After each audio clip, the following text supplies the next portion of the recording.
Hello, everybody. Welcome to today's webinar hosted by TrainingPros in partnership with Hurst University.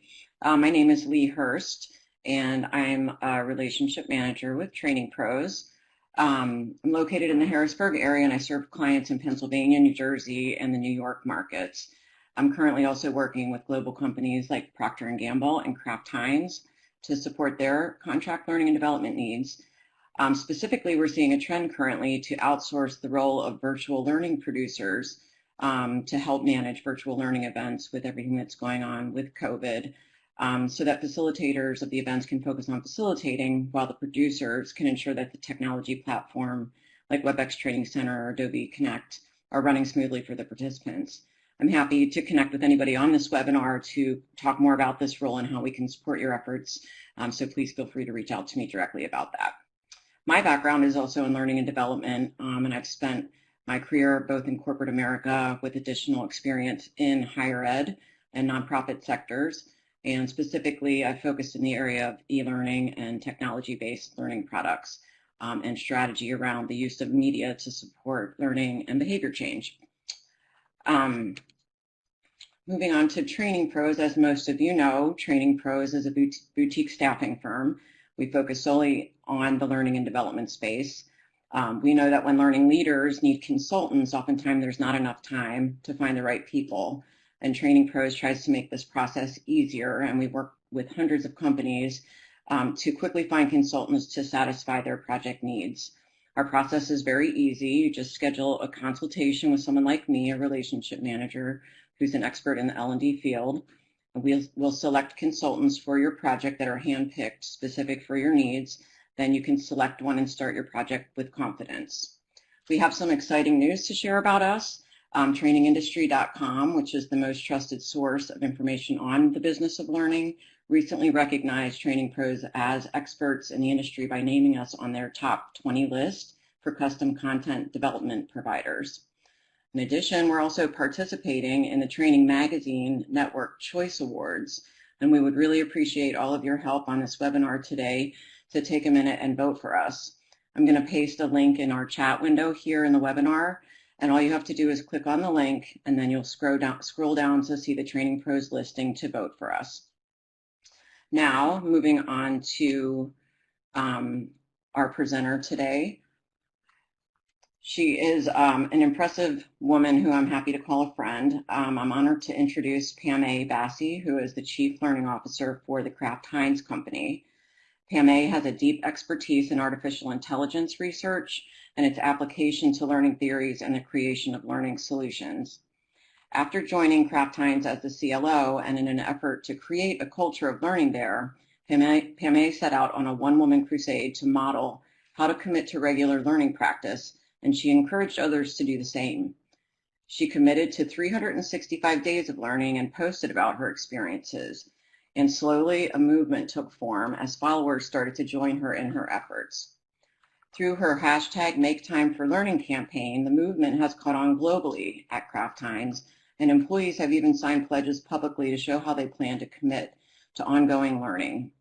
In this webinar, Pamay will share her journey and its impact that it's had on the culture at Kraft Heinz, and also in an effort to inspire others here today on how to make time for learning. So with that, I'd like to hand it over to Pamay, who is an author and an overall remarkable person who I'm honored to consider a friend and a colleague, as well as a TrainingPros client. Pamay.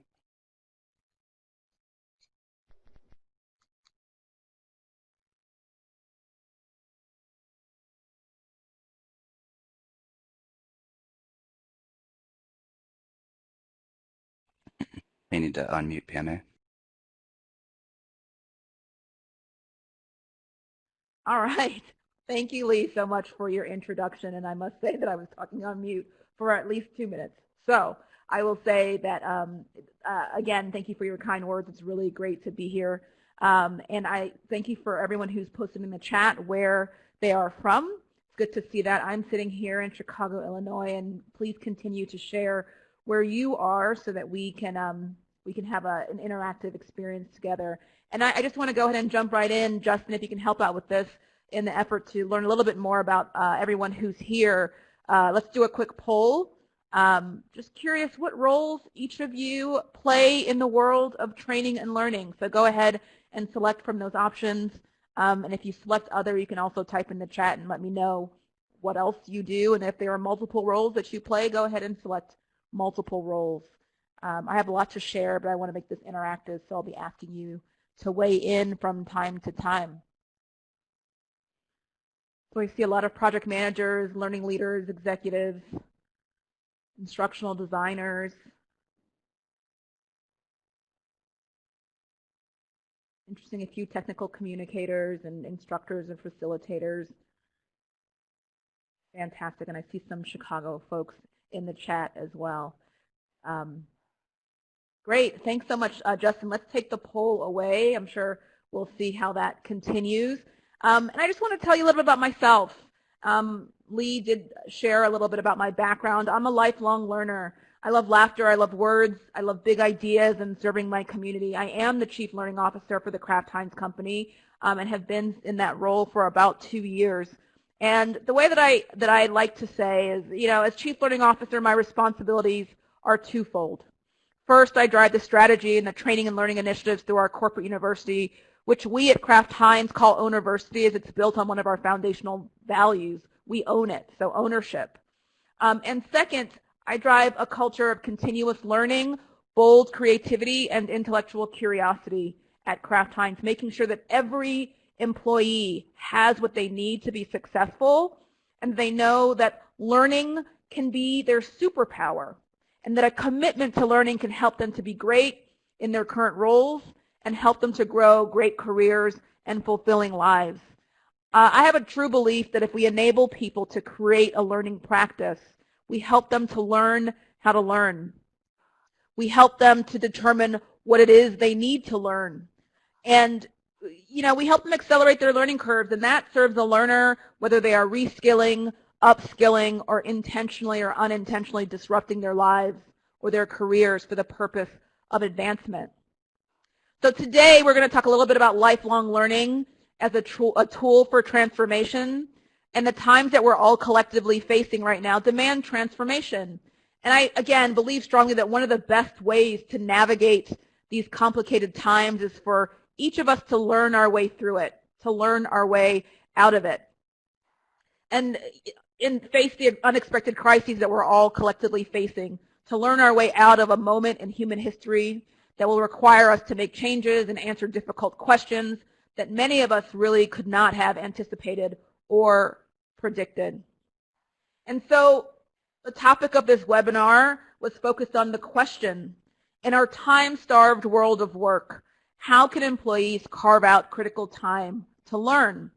And I'll spend some time today talking to you about inspiring learners, inspiring employees to make time for learning. But before I do, I want to take another quick poll. So Justin, if you could pull the second poll, just to check in with you to see how our current global situation is affecting you in your organization. I'm just curious, in 2020, would you say that you and your organization have had more time for learning, less time for learning, or just about the same amount? So let's see how this shakes out.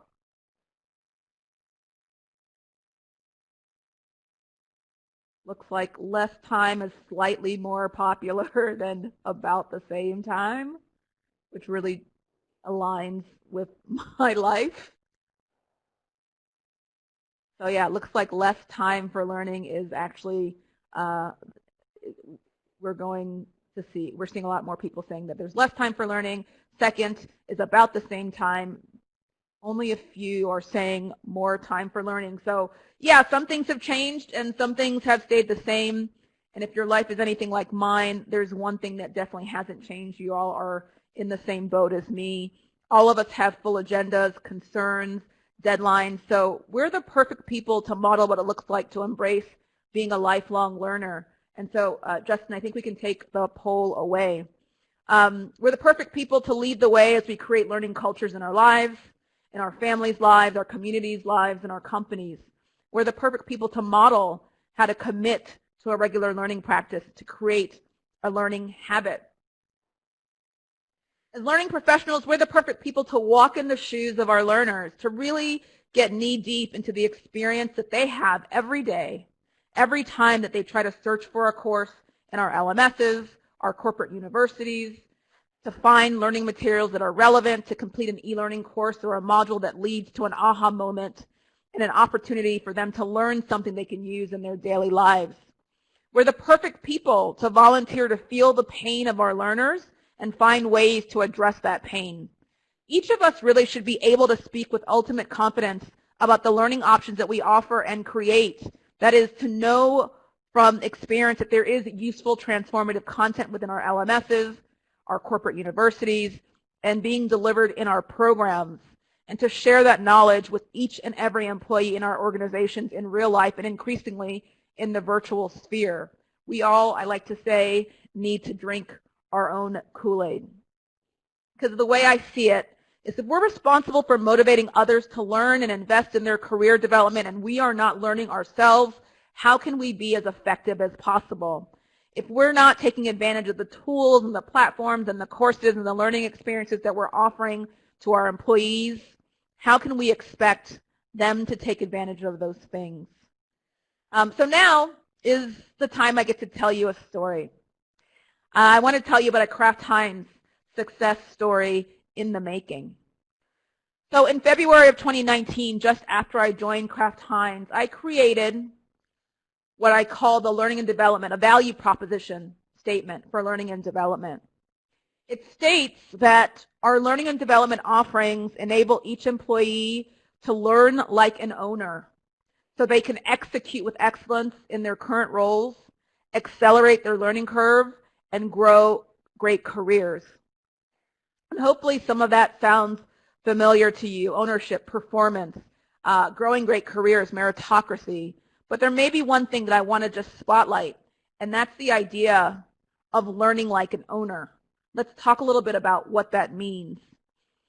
To me, and at Kraft Heinz, it means three things. It means that we expect every employee to seek out high-impact learning experiences. Everyone asking themselves, what do I need to know? And then finding ways to acquire that knowledge. It means that we expect every employee to commit to a learning practice, to learning something new every day, even if it's just for a few minutes. And finally, we expect every employee to encourage others to do the same, whether it's peers encouraging peers, people managers encouraging their teams, or senior leaders influencing others. Everyone is expected to contribute to a culture of learning. So this value proposition is really an agreement between myself and my team and the L&D professionals at Kraft Heinz and our 40,000 employees, all who are looking for the right learning at the right time to help them to be great in their jobs. So when we talk about learning like an owner, how do you do that? It's a question, right? As a company strategic driver of learning and development, or contributors to that effort in some way, how do we show people how to learn like an owner when everyone has so many competing priorities? And I'm curious, before I tell you what I did, and Lee in the introduction told you a little bit about what I did, what you've tried. So let's take that third poll, Justin. I'm curious, how have you tried to encourage or inspire learners to take ownership of their learning? And so here are just some things. Go ahead and select as many as you feel that you've tried, and if you say other, feel free to go ahead and put in the chat what other things you've also tried.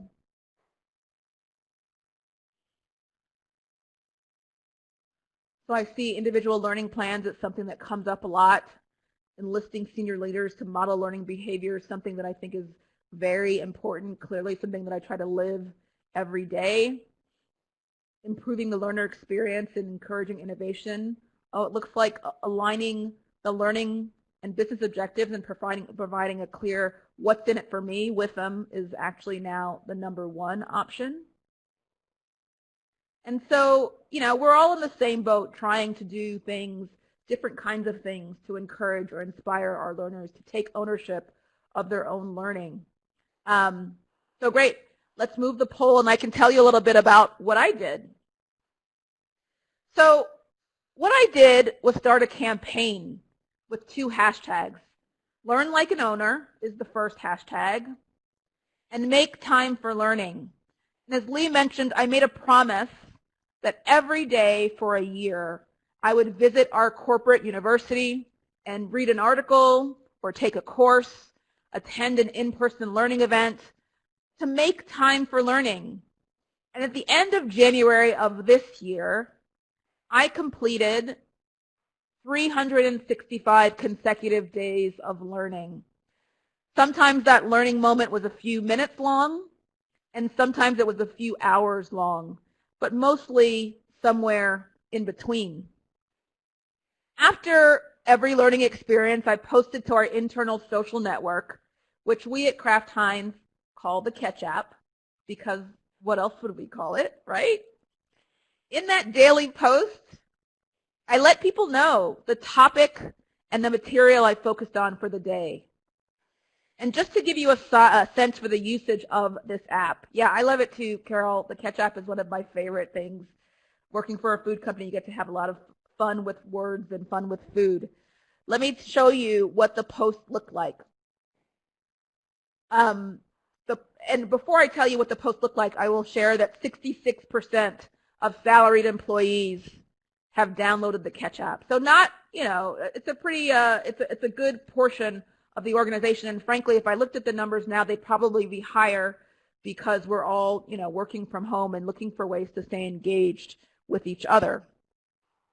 So through this Catch App, I started to invite others from all over the organization to learn with me. Let's read the same article, right? Let's discuss it. Let's take the same course. Let's unpack it. Take a picture of us learning together and post it. This campaign allowed me to model how to make time for learning.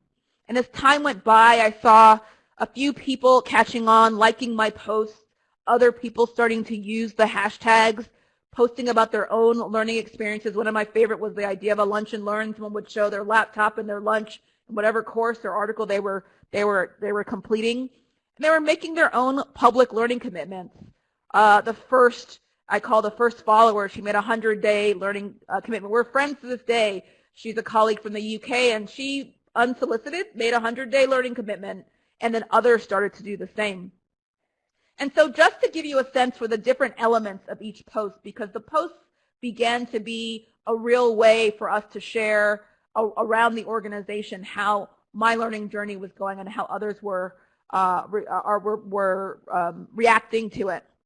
So the first element of the post was the hashtag, the consistency of talking about learn like an owner, referring to the value proposition for learners that we discussed, that I shared earlier, wanting employees to seek out high-impact learning experiences, commit to a learning practice, even if it's just for a few minutes a day, and enable others to do the same. And then somewhere in the body of the post where I shared kind of my thoughts after completing the learning experience, I also included the hashtag make time for learning. So that was the first element of the post. The second was what day it was. And actually, looking back, it's kind of funny. I didn't actually tell anyone for weeks that I was going to do this for a year, mostly because I needed to convince myself before I shared with others. But I did want to post and point out that this was a daily learning practice for me. And it wasn't until about day 200 that I started saying day 200 of 365, because I started seeing the finish line in the future and wanted to make sure that I was clear. So Ownerversity, I'm looking at Kara's question. Ownerversity is the name of our corporate university. And the way that it's structured is we have a number of academies. We have a leadership and culture academy. We have a number of functional academies, sales, marketing, R&D, operations. We have our KHC library, which includes other resources. And Ownerversity is kind of our brand. We use Cornerstone as the LMS. And members of my team will say they're on the Ownerversity team. So in terms of the L&D organization, just to go ahead and answer that question, I saw that in the conversation. So the third part of each chat was the time spent. And this was important because I wanted to share that you only really need a few minutes to meet your learning commitment. I wasn't asking people to spend days all day learning. Most of the days, because my to-do list is packed and I'm in meetings all day and my life is full, just like all of yours and all of those, the lives of our fellow employees, my learning time was 15 minutes or less. Sometimes, often, it was longer. So over 365 days of this journey, I tracked just under 15,000 minutes of learning. And you can see the breakdown of the time in this chart here. About half of the time was spent in live learning sessions. In those academies that I mentioned, we have high potential programs, we have leadership development programs, we have speakers that come to the organization, and especially in my first year, I attended almost all of them. About a fifth of the time was spent in LinkedIn Learning. It's one of the platforms that makes up our Kraft Heinz library that we make available to our employees. And then the rest of the time was split, frankly, between Harvard Business Review, another offering that we make available to our employees, books, both real and digital, articles from various locations, custom courses that we created for our employees, videos, podcasts, and any of the platforms that we might have been piloting. And you know, it's funny looking at this.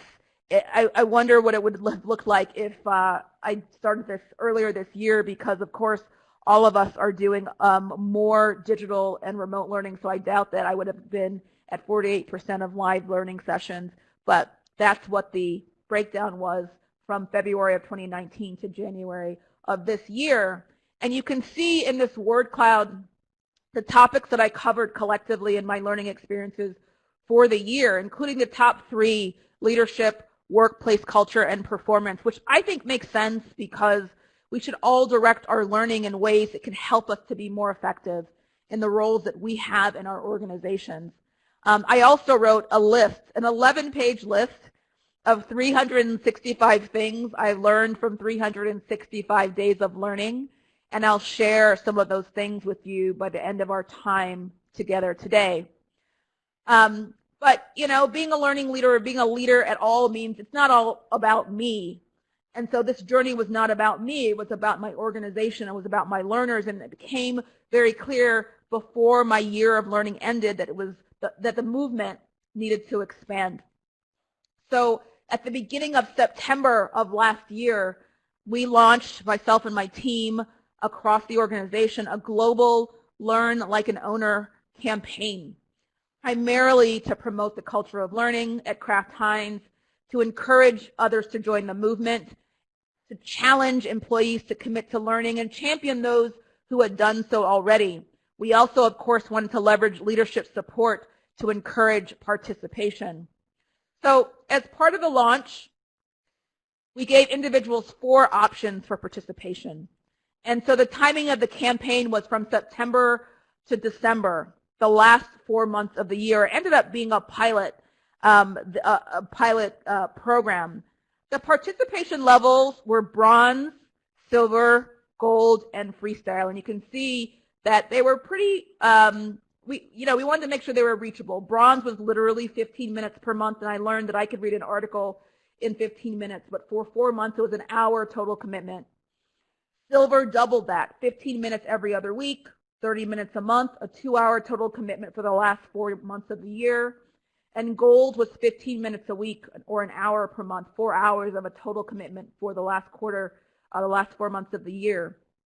We also wanted to make sure we had a freestyle option so that if people wanted to be creative, they could make their own commitment. And so people did things like say, I'm going to go to a conference and read a book and take 2 courses, and I'm going to have a conversation with somebody that I in the organization whose job I want to learn more about. So that was fun to see the different ways that people were making commitments.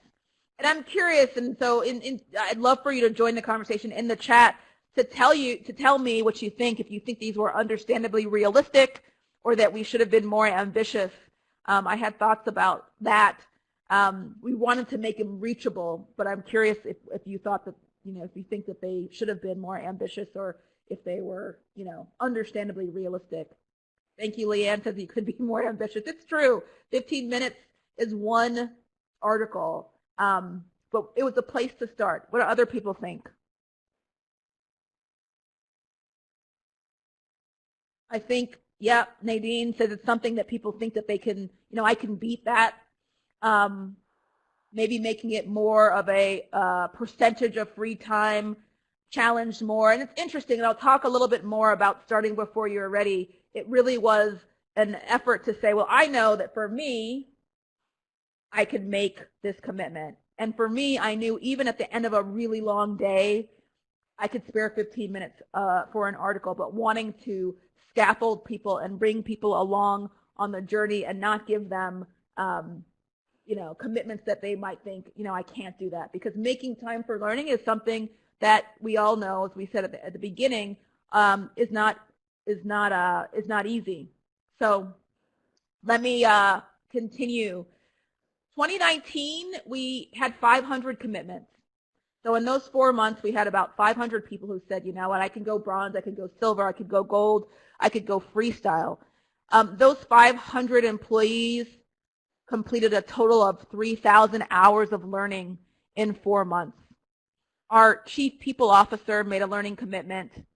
Our CEO made a learning commitment, which was very exciting, and he sent out communications to encourage leaders across the organization to do the same. And it's interesting, Susan, I see your comment about the many ways that people learn. That is the number one question I got was, well, what counts? And I actually just wrote an article on LinkedIn that everything counts. And sometimes people think of learning as like such a very small subset of what learning actually is, that we're learning in so many different ways and so many different, and that all of it counts, especially as you're trying to create a learning culture, really giving people an opportunity to say, oh, I didn't realize that listening to that podcast counted. Yeah, it absolutely does. Or I read that book, or I had a great conversation. So this was where we ended at the end of 2019, 500 commitments. And then in March of this year, we launched the 2020 version of this campaign. And in a week, 500 employees around the world made learning commitments, which was really fun to see us blow past our 2019 number and goal. And now we are seeing, we've received over 1,000 commitments, and they're still trickling in. We started at the end of March this year. We also added a people manager pledge to encourage people managers to pledge to support their direct reports in making time for learning. We have over 300 people managers who have pledged to say, I'm going to help my team members make time for learning, which is actually huge, because a lot of times it is some people managers, as we know, who hold the keys, who, I don't want to feel like I'm taking time out of the work that I'm doing for my job or my role, but if my people manager says it's okay, or I'm watching them do that themselves, that can make a big difference. Momentum continues to grow, as does our learning culture, and no doubt this movement is being helped by the fact that so many of our salaried employees, and I'm sure yours as well, right, are working from home and looking for ways to learn their way through these uncertain times. But the beautiful thing is they know how to do it, because we're over a year into this campaign. And then in April of this year, we, with a nod to all the things going on in the world, we launched a Learn Like an Owner speaker series, inviting thought leaders to share actionable information that could help employees through these difficult times. We then pivoted to use the speaker series to spotlight on our company purpose, our company values, our leadership principles. Next week will be our 10th speaker, so starting in April, but for the past every week, bringing in speakers to really try to challenge people to think differently about our purpose, our values, our leadership principles, different topics. So what are the takeaways?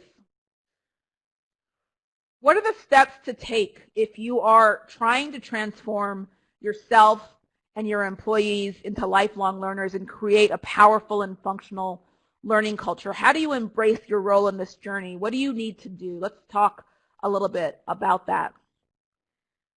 The first thing I'll say is embrace the value proposition. Like I said, it's really a contract between learners and learning professionals.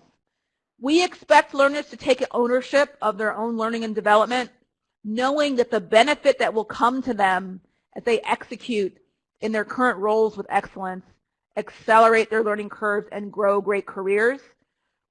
That will be their benefit. And we aspire to inspire a culture of pull, not push. I would imagine that any of you are not we don't love having to send hundreds of emails cajole and force people to take courses. We want people to be proactive learners and to think of learning as a privilege and not a punishment.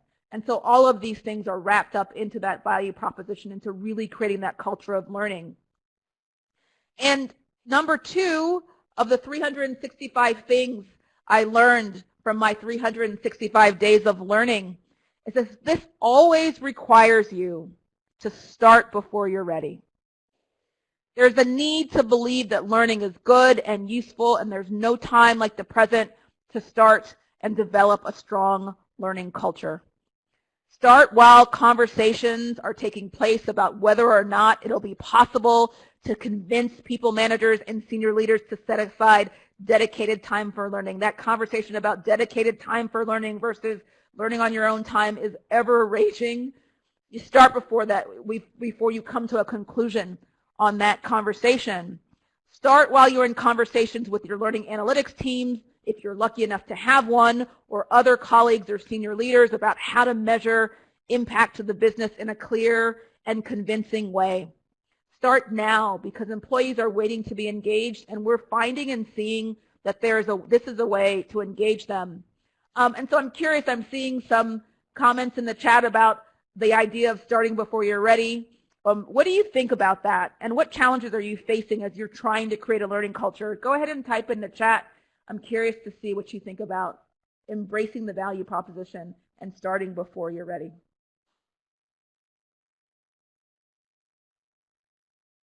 Thank you, Leanne. I'm glad. It's been quite a journey, loving the concept of this program. Yeah, a need to prove to leaders that it will be worth it. And on some level, just like by sheer will of force, after hundreds of days of posting, leaders started saying, hey, I see that people are getting engaged. I see that people are excited about this. And then we'll talk a little bit later about how to actually make sure that we are measuring that in a way that can be communicated clearly, using, the language of the business. So yeah, proving to the doers, many small steps incrementally added. Hi, John. Yeah, absolutely. It's doing something great in measurable small chunks. I like that 21 days to make or break a habit. And Anne, you're absolutely right. If you wait until you're ready, you'll never, ever be ready. So start before you're ready. So let me go on to the next thing that you need to do. I think you commit to learning like an owner. We're learning professionals, so we are the ones who need to make the commitment. We're the ones that need to seek out high-impact learning experiences for ourselves, committing to a learning practice, even if it's just for a few minutes a day, and encouraging others to do the same. Everyone needs to contribute to a culture of learning, and there's so many doors, so many beautiful doors through which we can find information and learning that can help as we aim to continuously improve our impact and effectiveness as learning professionals and as humans. And number 4 of the 365 things that I learned from my year of learning is it's okay to make a quiet commitment. I mean, at this point, my 365 days of learning project is public. It's public now. And I did start posting internally what I was doing on the first day, mostly as an accountability measure for myself. But it didn't become a movement until a few months later when colleagues saw what I was doing and decided to join me. It was really quiet for a while, but there's power in taking the plunge first and then bringing other people along on the journey when you have some momentum and conviction around your actions and your story. Then you can get loud if you want and share your story however you choose. So just go ahead and make the commitment loudly, quietly, whatever it takes to be a leader in this way.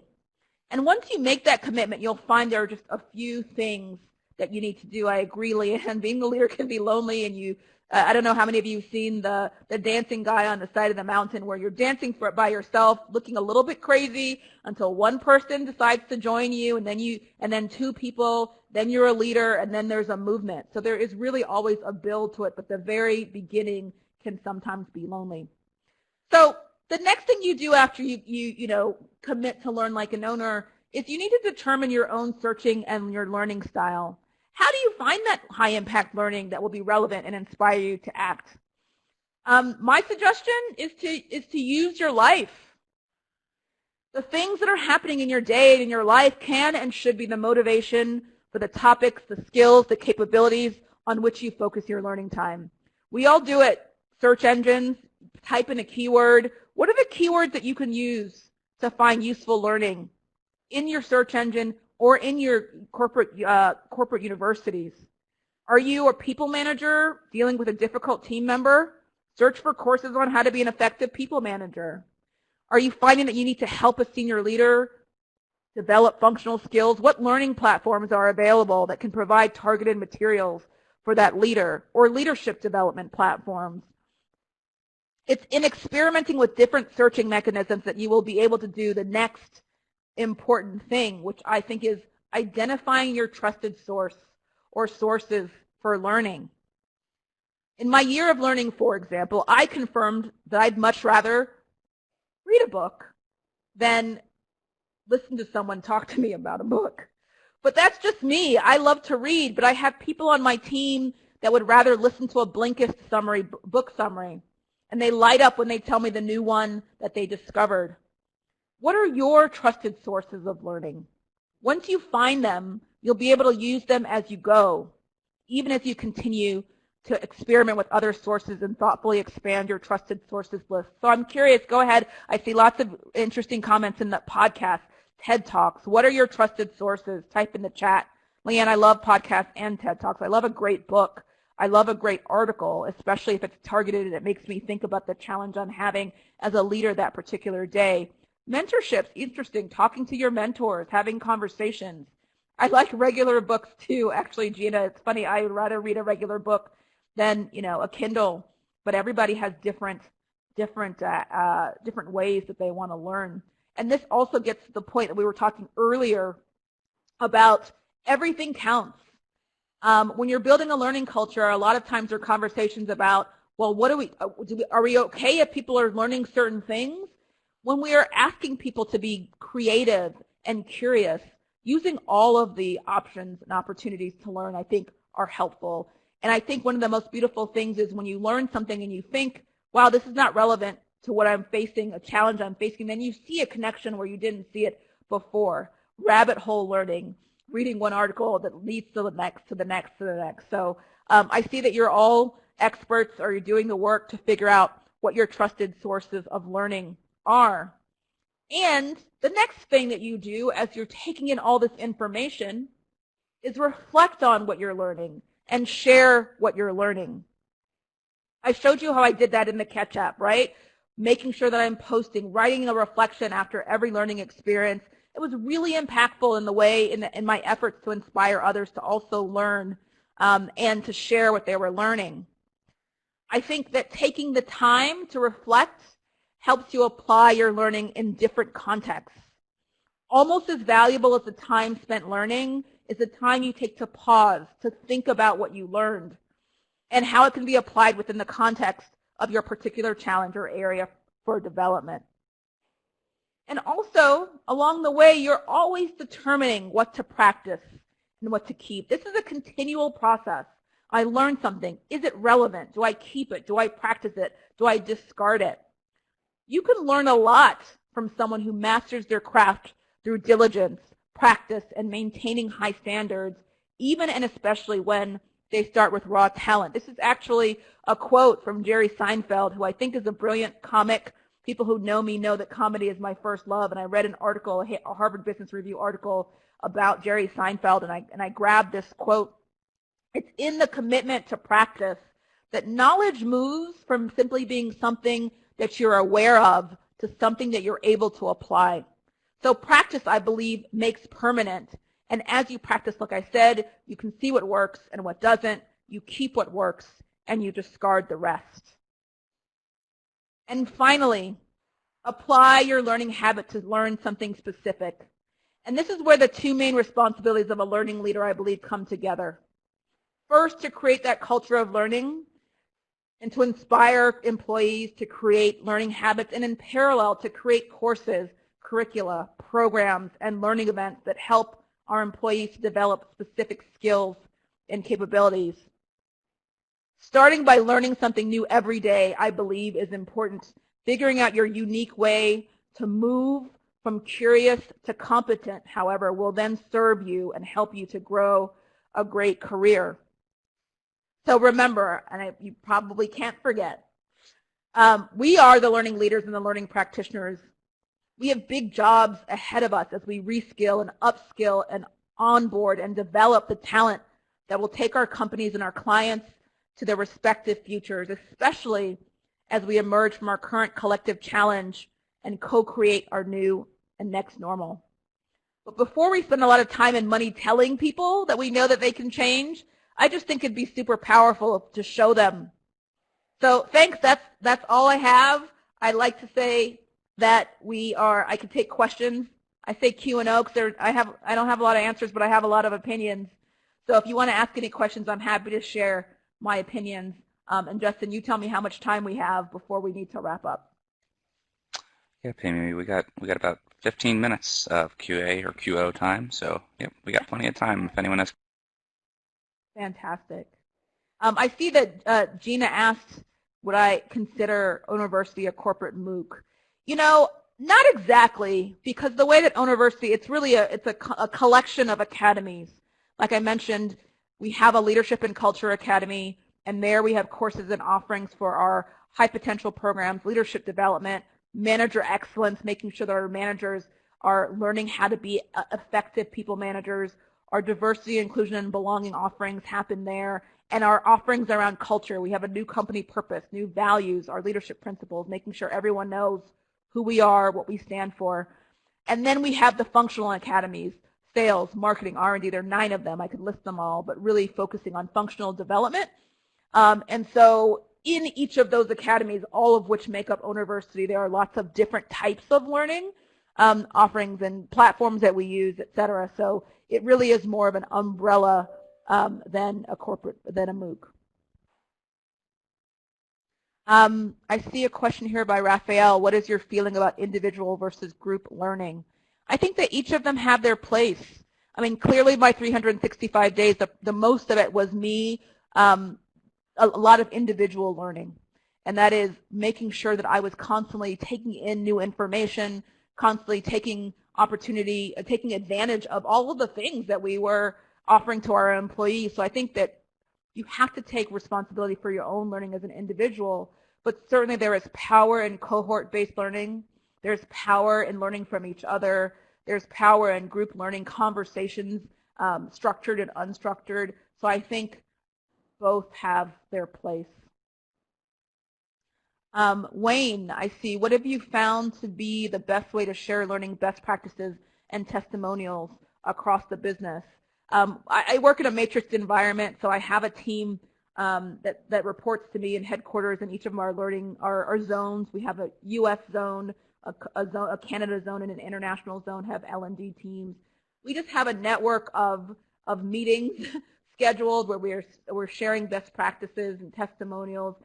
The very first thing, the very first learning experience I had day 1 of 365 was a Chief Learning Officer article with a Chief Learning Officer of V-Learning was talking about marketing.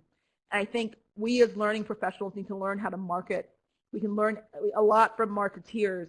And so we're sharing learning best practices. We're sharing ways to communicate and market the things that we are, the great programs and courses that we're acquiring and that we are creating, and testimonials.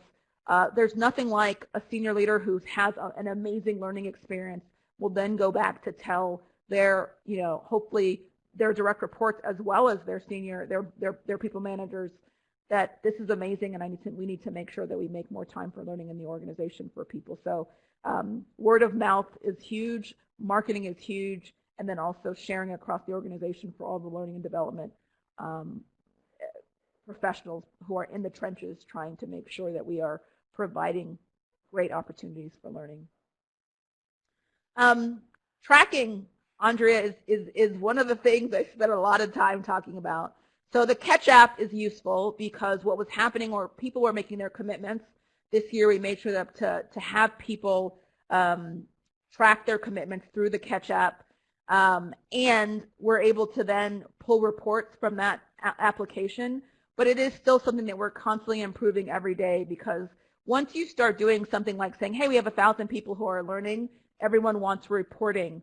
So the reporting does come through our LMS, but other things that happen outside of the LMS, like reading articles or watching TED Talks, people are encouraged to post that on the Catch app, so we have a secondary way that we're tracking through that application. At some point, we need to make sure it's more elegant than that, so we're not pulling data from multiple places. But in the spirit of starting before you're ready, building the plane while you're flying it, we said, let's get people learning, and we'll figure out how to smooth out the way that we're tracking it and reporting on it. Similarly, Mariana, the impact to the organization, I said the first thing is just to believe. And I think many of us may remember, depending on how long we've been in this game, that impact is, measuring impact is something that we've been talking about. I don't know that the code has been cracked. Back in the day, I remember us saying, well, we were saving on travel, or we're saving on, other things that were not necessarily related to learning. After this first year of learning, we created an impact report and really starting to create a framework for how we can communicate back to the business.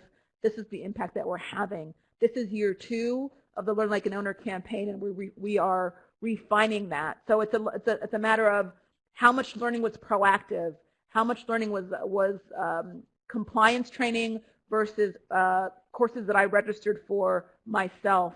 How many courses were completed? Of the 1,000 people who made commitments, how many people completed those commitments? So really taking an opportunity. I am privileged to have a partner in analytics, a learning analytics partner, who we're figuring out how to refine the way that we are making impact. Right now it's great because you can feel it. You can see people talking about learning more. You can see that people are making these commitments, but at some point it needs to become more of a kind of a data-driven, pure data delivery to really communicate impact, and so we're working on that. Let's see. Tyler, I love this question because I've been told, Pamay, everyone's not internally motivated like you, right? So 365 days is a heavy lift and takes some internal motivation. The externally motivated learners, one of the things that we've increased from last year to this year is what I call our nudge game, right? So you can make that commitment, but how are we nudging people to remind them? How are we've created some competitions. Every week we have a trivia competition, so making sure that people are staying in the Catch app and seeing that, you need to continue to keep your commitment. The Learn Like an Owner speaker series was something else that became big enough that we have had over 1,000 learners who have dialed in every week for 10 weeks. And so some of the externally motivated learners come along on their journey because they see so many other people doing it. But I think the nudging, whether it is creating a high potential program where you want to make sure that people are not forgetting the amazing learning that they acquired in each of those different modules or experiences, once you make a commitment, we've had to make sure that we are telling people, hey, remember you made this commitment. Hey, remember this is why it is beneficial for you to keep that commitment. So for those who are more externally motivated, lots of nudging. Let's see, another one from Wayne. How are you highlighting, recognizing, and rewarding leaders across the business who are promoting and driving learning down through their departments and teams? I mentioned the People Manager Pledge, which was one of the things. So we wanted to make sure that we are not only talking to individuals, but also to their managers, asking managers to make that pledge to support their direct reports, but then also asking at the end of this year, we'll ask people to nominate their people managers for awards. That is, wow, my people manager did an amazing job of making sure that I had the time and space to learn. There was a lot of, in the chat during the hour, competition always works. Recognition always works, making sure that we are calling people out publicly for what they're doing. Last year, at the end of those 4 months, we had a Learn Like an Owner Summit, and the 20 people who kept their commitment, we brought them together for 2 days of additional learning. And again, pictures, posting to the Catch app, posting on LinkedIn, making sure people felt recognized They then banded together and called themselves Learn Like an Owner ambassadors. They're a tribe who are then going out to make sure that others in their organization across the globe, we're in 40 countries, these people are they're kind of a self-governing unit that have become ambassadors. So that is one thing that we've seen. So Gina, of course, we're tracking who's keeping the commitment and we're tracking who's not keeping the commitment, right? So we have all of that data. And the hope for me, once we hit 1,000, I said to my team, my goal is to make sure all of those people keep their commitment, right? So that is actually, we did see some attrition, of course, in the 500 from 2019. For 2020 this year, really wanting to make sure that we are encouraging as many of those. We have our targets. We set specific numeric targets. How many people do we want to see completing that commitment? How much proactive learning do we want to see? So we're tracking all of those things. I think that I answered all the questions. Are there others that I missed? Debbie, you asked a very important question. Have you seen that participants have been advancing in their roles and their careers? That's the magic, right? So when we talk about the value proposition, the last piece is if you learn like an owner and execute with excellence, then you grow a great career. And at some point, at the beginning of this, that was more of a hypothesis or a gut feeling. But what we're doing now with learning analytics is trying to figure out, okay, the combination between proactive learning and promotions, or proactive learning and 360 scores. So we have stories, we have anecdotal evidence, but really trying to get to the point where we have that data. And we're a year in, right? So hopefully, life is long and we can continue with this campaign. It's become the way that we talk about our learning culture at Kraft Heinz, to be able to say through data, the proactive learners, those who make and keep this commitment, this is what their careers look like over a longer period of time. So I think I answered all of them, Justin. That was really fun. Hopefully, I think you knocked it out of the park, Pamay. I'm blown away. Just your passion shows through. I'm re-energized. I need to get off this and go learn something right now. I'm just, you go listen to a podcast, read an article, something. Yeah. So that was. Thank you so much. This has been really great. I know, and I'm sure I'm not the only one that kind of has this kind of re-energized element to them now to kind of get back after it. So, so thank you so much for joining us today and for your presentation. It was absolutely fantastic. I also want to thank Lee Hurst and the folks at TrainingPros, and the partnership where it allows us to bring passionate speakers, compelling content to these webinars, and we're going to continue to do that, and so just keep a lookout. See the information coming out of TrainingPros, so you can keep coming to these webinars, which are a lot of fun, and they seem to be aging well and getting better and better. If you can hang out for just a few moments, folks, I'm going to move to a feedback slide. Your feedback is very important to us. We're not only asking about the technical elements of the presentation, the production today, but we also want your ideas on future topics. We like to have a kind of crowdsourced topics, so that we're making sure that the content isn't just compelling, but it's also relevant to our audience. So thank you, Pamay. Thank you, TrainingPros. I hope everyone has a great day, and then just take a few moments to give us the feedback, and that'll send us out. Thank you.